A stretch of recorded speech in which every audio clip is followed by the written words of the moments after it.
When I was 15 years old, I made one of the worst mistakes of my life and decided to steal a car from someone. It landed me in front of a judge and listening to him sentence me to 8 years in adult maximum security prisons. It was my mom's letters and her photos that saved my life. It gave me a window to the world in a way that very few people had in those cells that I grew up in. And so we knew that we had to provide the same opportunity for the millions of people that are also in those cells. I remember the day that I went to Fairfax County Jail, and I wanted to just call my mom and let her know that I was okay, that the food wasn't as bad as we thought, that the violence just wasn't as inherent as it is on TV. And I realized for the first time that collect calls cost money.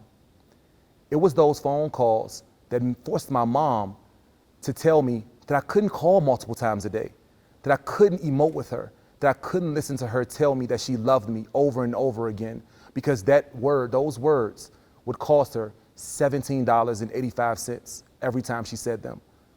We have to figure out a way to be able to keep the families engaged during the hardest times of their lives, but not wearing down on them so that they just can't afford it. We built Flickshop because we wanted to be able to ensure that we connected every person in every cell every day.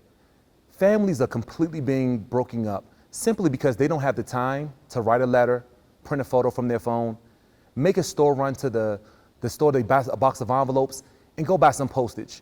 We wanted to be able to build a solution that made it affordable for the families, but it also kept the communities together. Sometimes I'm blessed to be able to walk through an airport or speak at a high school, and I will speak to a child with an incarcerated parent that sends photos of her puppy to their mom or their dad. Other times, I'm able to address the country from the White House and talk about the importance of criminal justice reform. This gives me so much confidence that the world is going in a different direction as we think about how to build solutions during this era of mass incarceration. I'm just so grateful to be able to be a small part of these solutions. There are over 600,000 children around the country that suffer from incarceration. They're the invisible victims, and they're not the ones wearing the handcuffs.